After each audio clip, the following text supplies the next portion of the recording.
Hello, good morning everyone. Then I hope आप सभी लोग ठीक होंगे। तो बात करते हैं आज के टॉपिक पे। जैसा कि आप सभी को मालूम है, इस टाइम हम अपना 6 पेपर कवर कर रहे हैं फर्स्ट ईयर का, जिसमें हम लोग अपनी फर्स्ट यूनिट ऑलरेडी कंप्लीट कर चुके हैं। सेकेंड यूनिट में भी हम लोग 2.1, 2.2, 2.3 भी कंप्लीट कर चुके हैं। आज हम बात करेंगे 2.4 की। तो 2.4 में है teaching strategies for individual with high support need. तो ये हमारा टॉपिक है। हमें स्ट्रेटजीज बतानी है जिनको सहायता की ज़रूरत होती है, गंभीर सहायता की ज़रूरत होती है, हाई नीड प्रॉब्लम होती है, उन्हें सहायता की ज़रूरत होती है। तो बात करते हैं हम आज उन टॉपिक्स पे।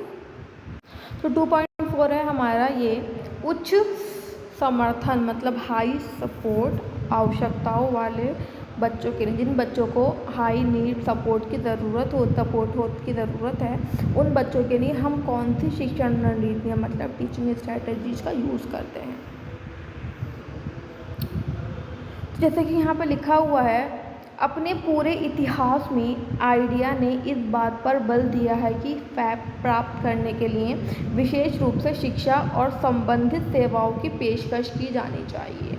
जो भी हमारा हिस्ट्री रही है उसमें जो आइडिया है, तो उसमें पहले हम बात करते हैं आइडिया के बारे में और फैप के बारे में क्या है, उसके बाद आगे चीज़ों को पढ़ेंगे। तो पहले अगर हम बात करें कि आइडिया क्या है, जैसे इन्होंने लिखा है कि अपने पूरे इतिहास में आइडिया ने इस बात पर बल दिया है कि individualise with disability education act. ये क्या है? एक एक्ट है जो आपके जिन बच्चों को इंडिविजुअल नीड्स की ज़रूरत होती है। तो ये चीज़ हमने देखी। अब हम देखते हैं फैप क्या है। फैप की अगर मैं फुल फॉर्म की बात करूँ तो फैप है free approaches public education, fap. ठीक है, तो एक बार इसके बारे में, फैप के बारे में डिटेल से जान लेते हैं, उसके बाद हम आगे बढ़ते हैं। तो फैप है हमारा निःशुल्क उपयुक्त सार्वजनिक शिक्षा का अधिकार। फैप संयुक्त राज्य में सभी छात्रों का एक शैक्षिक अधिकार है जिनकी विकलांगता के रूप में पहचान की जाती है। 1973 के पुनर्वास अधिनियम और विकलांग व्यक्ति शिक्षा अधिनियम द्वारा गारंटीकृत विचार क्या है? ये एक, मतलब एक बात करो कि गारंटी के साथ क्या है, एक विचार है कि जो ऐसे बच्चे होते हैं, तो मतलब कि यहाँ पे बात कर रखी है फैप जो सबसे पहले डेवलप हुआ संयुक्त राज्य अमेरिका में, सभी छात्रों का क्या है, शैक्षणिक अधिकार हुआ। उनका क्या है, एक राइट है हर एक बच्चे का एजुकेशन को गेन करने का, ये लेने का। अगर हम बात करें फैप 14वें संशोधन में निहित एक नागरिक अधिकार है, मतलब इस चीज़ का जो बात है वो हमारे संविधान में भी है। फैप जो है वो 14वें संशोधन में एक निहित एक नागरिक अधिकार है, जिसके लिए क्या है, स्कूलों को विकलांग छात्रों को सार्वजनिक खर्च पर विशेष शिक्षा और संबंधित सेवाएं प्रदान करने की आवश्यकता होती है। कि मतलब आपको क्या है, एक सार्वजनिक खर्च पर जो है समुदाय का ही खर्च होगा, उसी के बेसिस पे बच्चों को क्या है, विशेष शिक्षा और जो उसको सर्विसेज की ज़रूरत है, उन सभी सर्विसेज को बच्चों को देने की क्या है, आवश्यकता होती है। तो वो एक तरह की यहाँ पे एक बच्चों का अधिकार है, जिसे उन छात्रों को भविष्य के लिए तैयार करने के लिए डिज़ाइन किया है कि बच्चे आगे चल के अपनी लाइफ को किस तरह से सर्वाइव करेंगे, अपने फ्यूचर में किस तरह से चीज़ों को संभालेंगे, डील करेंगे, तो अर्निंग करेंगे। ये सब क्या है, उनका एक बच्चे को फ्यूचर इंडिपेंडेंट बनाने के लिए क्या बना रखा है, एक डिज़ाइन बना रखा है।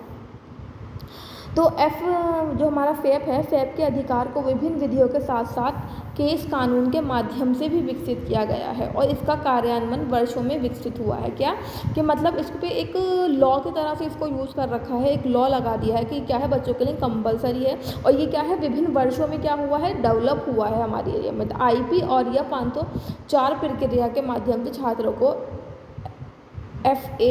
फैप की पेशकश की जाती है। जो मतलब जिन बच्चों के, जो स्पेशल बच्चे होते हैं, उनके बच्चों के लिए क्या है, IP बनाई जाती है। तो IP में इस प्रक्रिया के माध्यम से क्या है, छात्रों को फैप की पेशकश की जाती है। दैट इज़ मीनिंग कि जो बच्चों को, ऐसे बच्चों को क्या फ्री एजुकेशन प्रोवाइड करनी चाहिए जो स्पेशल बच्चे होते हैं। जहाँ से हमने शुरुआत की थी हम वहीं आते हैं।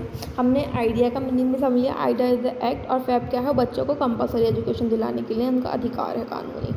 ठीक है, तो अब हम बात कर रहे थे अपना वापस बैक टू उस पे आते हैं अपने कि फ़ैब प्राप्त करने के लिए विशेष रूप से शिक्षा और संबंधित सेवाओं की पेशकश की जानी चाहिए, जो अल्प छात्रों के लिए उनकी शिक्षा से होने वाले समान अवसर पैदा करती है, जो बच्चों को क्या है उनकी एजुकेशन के लिए क्या है चांसेस प्रोवाइड करती है, इक्वल एजुकेशन के लिए क्या है उन्हें चांस देती है और भविष्य की शिक्षा, रोजगार और स्वतंत्र जीवन के लिए पर्याप्त रूप से तैयार रहें। जैसे कानून ने लगातार कहा है कि अल्पसंख्यक छात्रों के लिए शैक्षिक लाभ के समान अवसरों को बढ़ावा देने के लिए विशेष शिक्षा को विशेष रूप से निर्देशित किया गया है कि मतलब बच्चों को मतलब इक्वली चांसेस तो देने, साथ में बच्चों को क्या है भविष्य में उनका फ्यूचर एजुकेशन के बारे में, उनके एम्प्लॉयमेंट के बारे में, उनका इंडिपेंडेंट लिविंग के बारे में भी क्या है बच्चों को तैयार करना है। जैसे कानून ने लगातार कहा है कि जिस तरह से लॉ बात करता है अल्पसंख्यक के बारे में, माइनॉरिटीज़ के बारे में कि उन्हें किस प्रकार से एजुकेशन में बेनिफिट्स मिलने चाहिए, उन्हें किस तरह से उसके चांसेस मिलने चाहिए, उसी प्रकार से स्पेशल एजुकेशन के बच्चों को भी इस प्रकार के चांसेस मिलने चाहिए।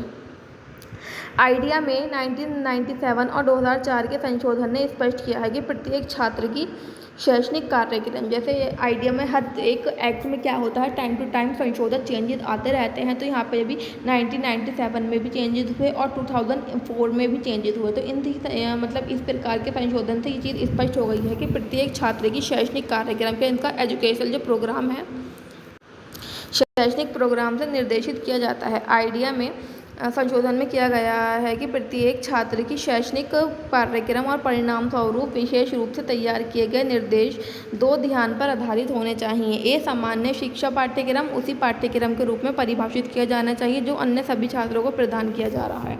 कि जो बच्चों के अंदर उसमें जो संशोधन हुआ है 1997 में और 2004 में उनके एजुकेशन सिस्टम में, एजुकेशन प्रोग्राम में, उसका क्या परिणाम रुका है कि बच्चों का जो आप तैयार कर रहे हो प्रोग्राम वो दो बेसिस पर होना चाहिए कि जो एक सामान्य एजुकेशन होती है, सामान्य एजुकेशन का जो आपका पाठ्यक्रम या करिकुलम है उसी पाठ्यक्रम के रूप में क्या है परिभाषित किया जाना चाहिए समान बच्चों के लिए, जो अन्य सभी बच्चों को वो एजुकेशन जिस तरह से दी जा रही है। अगर हम बात करें बी, तो छात्रों की अनूठी सीखने की ज़रूरत है। सामान्य शिक्षा पाठ्यक्रम तक पहुँच के लिए आवश्यक है कि विशेष शिक्षा सेवाएँ प्रदान करने वाले छात्रों के पास सामान्य शिक्षा पाठ्यक्रम में शामिल हो और प्रगति के साथ साथ लक्ष्य और संशोधन के लिए आवश्यक हो ताकि उनकी शहर की सुंदरता को पूरा किया जा सके। यह विशेष रूप से व्यापक मांग वाले छात्रों के लिए एक प्रमुख बदलाव का प्रतिनिधित्व करता है क्योंकि ऐतिहासिक रूप से इन छात्रों के लिए नई अनूठी, अगर हमने बात करते हैं हम पार्ट बी के, तो जो ऐसे बच्चे होते हैं जिन्हें अनूठी कुछ मतलब अनोखे उनके अंदर सीखने की ज़रूरतें होती हैं, तो जो सामान्य बच्चों का करिकुलम वो फॉलो नहीं कर सकते तो उनके करिकुलम में हमें इस तरह से चेंजेस करने चाहिए बच्चा, और मतलब कि वो प्राइवेट जो सामान्य वाले बच्चे होते हैं उनके साथ उस रेस में भाग ले सके जो पढ़ने वाली रेस होती है और उस तरह से अचीवमेंट भी प्राप्त कर सके। लेकिन उसे हम जानते हैं कि वो बच्चा डिफरेंटली एबल है तो उसे अलग से नीड्स की ज़रूरत भी पड़ेगी।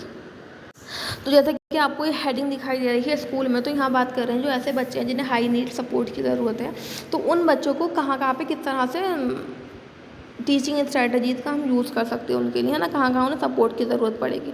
तो यहाँ बात कर रहे हैं पहले स्कूल में लेखक ह्यूजेंस एवं कार्टन द्वारा सर्वेक्षण किए गए शिक्षकों ने समावेशी अनुबंधन में छात्रों का समर्थन करने के लिए निम्नलिखित निर्देशात्मक दस्तावेजों के हस्ताक्षर किए हैं कि जो भी इन्होंने लेखक हैं ह्यूजेंस एवं कार्टन द्वारा एक सर्वेक्षण तैयार किया गया जो शिक्षकों ने समावेशी अनुबंधन जो एक इंक्लूसिव सेटअप तैयार करने के लिए छात्रों को क्या है सपोर्ट करने के लिए उन्होंने निम्नलिखित डॉक्यूमेंट्स दस्तावेज़ों को क्या किया है साइन किया है कि उस चीज़ में हमारा सपोर्ट करेंगे बच्चों के लिए।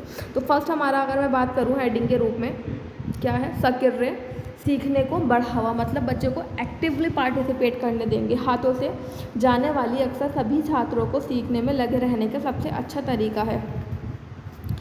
जब भी आप कर सकते हैं अपने छात्रों को छोटे छोटे समूह परियोजना आधारित असाइनमेंट कार्य दें जो सक्रिय और सहयोगी सीखने को बढ़ावा देता है। यहाँ बात कर रखी है कि बच्चों को क्या है एक्टिवली पार्टिसिपेट करना चाहिए। एक्टिवली पार्टिसिपेट बच्चों को किस तरह से करना चाहिए कि उन्हें छोटे छोटे समूहों में बांट दिया गया है, पीरियड्स में बांट दिया गया, कुछ ऐसे प्रोग्राम बच्चों को दिए गए जैसे असाइनमेंट्स हो गए, फिर कुछ ग्रुप की एक्टिविटीज़ है, कुछ मॉडल्स बनाना है, कुछ चार्ट पेपर बनाना है, तो उसमें बच्चा क्या करेगा एक एक्टिवली पार्टिसिपेट करेगा और साथ में दूसरे वाले का सहयोग भी रहेगा, उसे सपोर्ट भी रहेगा, जिससे क्या होगा बच्चे के अंदर सीखने की क्या होगी क्षमता को बढ़ावा मिलेगा। यदि आपके पास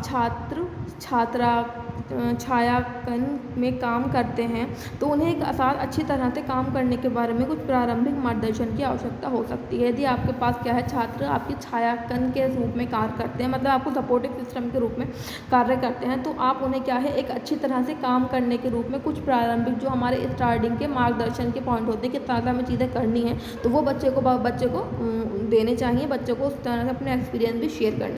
नेक्स्ट बात करें क्या है, जब भी आप कर सकते हैं छात्रों को विकल्प दें, मतलब चीज़ों को करने के लिए बच्चों के पास ऑप्शंस होने चाहिए। कुछ विद्यार्थी पहले काम को करना पसंद करते हैं जबकि अन्य सरल शुरुआत करना पसंद करते हैं। जब भी हम काम की स्टार्टिंग करते हैं तो हर किसी को ईजी काम करना क्या होता है, पसंद करते हैं। जब भी हम काम को स्टार्ट करते हैं तो ईजी पॉइंट से स्टार्ट करते हैं, तो स्टार्टिंग में बच्चों को क्या होता है, इंटरेस्ट होता है। जैसे जैसे टाइम बढ़ेगा तो हमारा काम आगे बढ़ेगा, उसी प्रकार से क्या है, चीज़ें कठिन होती चली जाएंगी, कठिन कार्य क्या हो जाएंगे। लेकिन अगर बच्चे को क्या है, इंटरेस्ट है काम को करने में, तो उसने स्टार्टिंग से पसंद आ गया है उसे, तो वो क्या है, वो कार्यों में आसानी से करते, कठिन कार्य भी क्या करेगा, वो आसानी से करेगा। छात्रों को यह संबंध दे कि कौन सी खोज पूरी तरह से कर लेते हैं। उन्हें उनकी घटना पर कुछ नियंत्रण देने से पता चलता है कि आप प्रत्येक छात्र के व्यक्तिगत पराक्रम और प्राकृतिक दृश्यों का सम्मान करते हैं। जो भी बच्चों के साथ उनकी घटनाएं घटित हुई हैं, उन घटनाओं को बच्चे से कुछ सीखने का मौका दें और बच्चे को उनकी पर्सनैलिटी, उनकी जो पर्सनैलिटी है, जो उन्होंने चीज़ें देखी हैं प्राकृतिक रूप से, वो सभी का क्या है, सम्मान करें, हर एक बच्चे के पॉइंट ऑफ व्यू को लेकर। यहाँ पर है मॉडल ऑफर करें।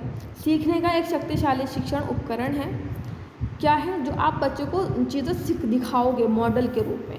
जब छात्र कार्यवाही में एक नया कौशल देखते हैं तो उन्हें उस कौशल को तेज़ी से और अधिक नाम के रूप में सीखने में मदद मिल जाती है। सुनकर सीखने से अच्छा है बच्चा को उस चीज़ को क्या है, एक मॉडल के रूप में देखें, जिससे बच्चे के जो सीखने के स्किल्स हैं वो तेज़ी से बच्चे के अंदर डेवलप होते हैं। प्रयास को अपने पाठों में शामिल करने के प्रयास करें। आप स्वयं खर्च का मॉडल बना सकते हैं, लेकिन व्यूहरों की शक्ति को भी लेते हैं। अल्पसंख्यक छात्राओं को अपने सहपाठियों के साथ सीधे काम करने का संभावना दें और उन्हें महत्वपूर्ण सामाजिक कौशल का मॉडल देखें। क्या है, बच्चों को एक मॉडल के रूप में चीज़ें देखें कि बच्चे किस तरह से कार्य करता है और वो किस तरह से चीज़ों को इम्प्रूव कर रहा है। नेक्स्ट क्या है, आपको पहचान को लागू करें। समावेशी वितरण के लिए नवीनतम खोज आधारित विवरणों के बारे में पढ़कर जांच करें कि क्या काम करता है। यदि आपने पहले से नहीं किया है तो निरंतर और प्रगतिशील समय देरी, कम से कम उत्साह पैदा करने वाला और धारणा के मजबूत सबूत द्वारा समर्थन, अन्य प्रत्यक्ष निर्देश जैसा कि उजागर करने का प्रयास करें। क्या है, आपको नवीन जो आपकी न्यू नॉलेज है उसको खोज करने के बारे में पढ़ना चाहिए कि इसका क्या रिजल्ट निकलेगा। अगर ये चीज़ आपने पहले तक नहीं की है तो अगर आप उसको क्या है, निरंतर करें, चीज़ों को क्या है, रेगुलरिटी के साथ करें, उस अपना टाइम निकाल के करें, कम टाइम में करें, उत्साह के साथ बच्चे के अंदर उत्साह पैदा होना चाहिए चीज़ों को लेकर के बच्चा उस चीज़ तरह की एक्टिविटी को अपने प्रयासों के साथ क्या है, उजागर कर सकता है अपनी लाइफ में। नेक्स्ट बात करें, भागीदारी बढ़ा दी गई है। सभी छात्रों को कक्षा में प्रतिक्रिया देने के सारे अवसर दें। अगर बच्चे का मतलब हर एक बच्चे को चीज़ों का रिस्पॉन्स देने के लिए उन्हें चांसेस मिलने चाहिए और भाग लेने के कई अलग तरीके दें। मतलब बच्चों को सिर्फ एक बार ना प्रोत्साहित करें, बच्चों को अलग अलग चांसेस दें कि वो चीज़ों में इंटरेस्ट लें और उसमें पार्टिसिपेट करें। ये ना केवल प्रत्येक छात्रों को आपके पाठ के साथ अधिक सक्रिय रूप से रखता है, बल्कि उन्हें प्राप्त करने वाले सकारात्मक दृष्टिकोण की मात्रा भी बढ़ देता है। अगर आप बच्चे को इस तरह से अलग अलग चांसेस देंगे तो वो क्या है, बच्चे को जो अभी आप टॉपिक पढ़ा रहे हैं उसमें क्या है, वो सक्रिय रहेगा, बच्चा उस चीज़ में एक्टिव रहेगा और बच्चे के अंदर क्या है, वो चीज़ को पढ़ने की, उसको लर्न करने की क्या है, उसके अंदर सकारात्मक दृष्टिकोण उसका बढ़ जाएगा। अलग अलग क्षमता और ज़रूरतें वाले छात्रों को अलग अलग तरीके से प्रतिक्रिया देते हैं, जैसे कि लिखने के बजाय बोलते हैं और उसके विपरीत। जैसे हर किसी बच्चे की अपनी अलग नीड्स होती है, तो हर किसी बच्चे को क्या है, जो उसकी नीड्स के अकॉर्डिंग आप अपना रिस्पॉन्स दें।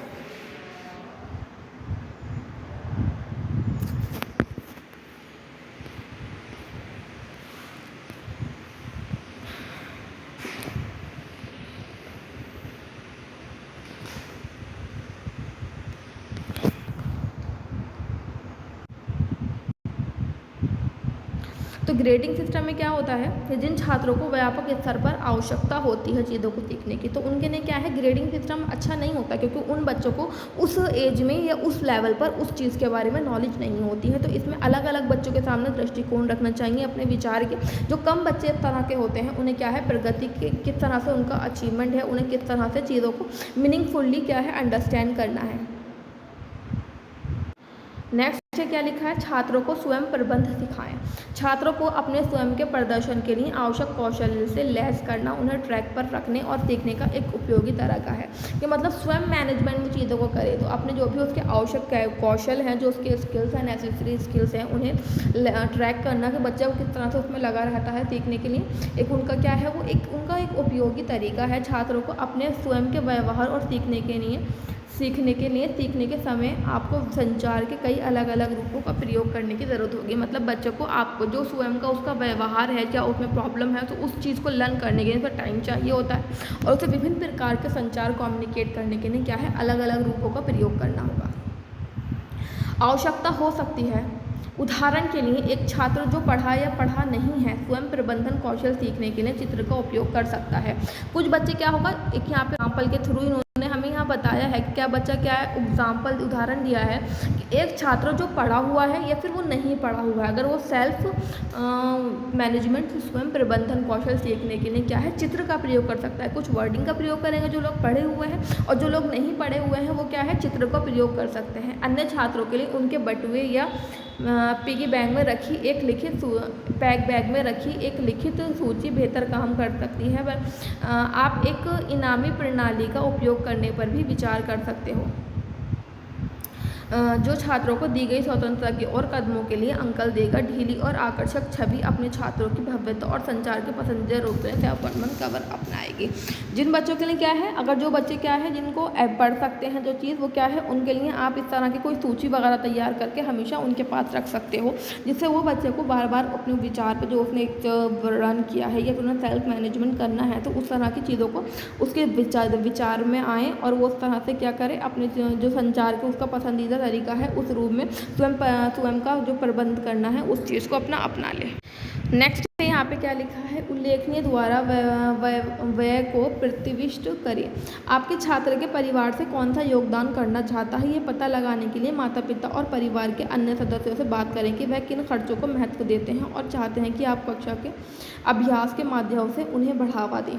अब मतलब कि यहाँ पे क्या कर रहा है, उल्लेखनीय द्वारा क्या आप किस प्रकार से आपका खर्चा चलता है, तो आपके छात्रों के परिवार से, जो भी आपके स्टूडेंट हैं उनके परिवारों का कौन सा योगदान करना चाहता है, कौन सा परिवार अपने बच्चों के क्या है उसमें योगदान करना चाहता है, ये पता लगाने के लिए मैं माता पिता और जो परिवार के अन्य सदस्यों से बात करें कि किन खर्चों को महत्व देते हैं और चाहते हैं कि आप कक्षा में अभ्यास के माध्यम से उन्हें बढ़ावा दें। आप मतलब बच्चों को अपने लाइफ के स्टाइल से किस प्रकार की चीज़ें सिखाना चाहते हो, तो ये परिवार के मतलब परिवार से डिस्कस करके या परिवार से बात करके ही होगा। उसी प्रकार से हम बच्चे के उस प्रकार के अभ्यास कराने में बढ़ावा दे सकते हैं जो उनके लिए उस टाइम पर उनकी प्रायोरिटी होता है।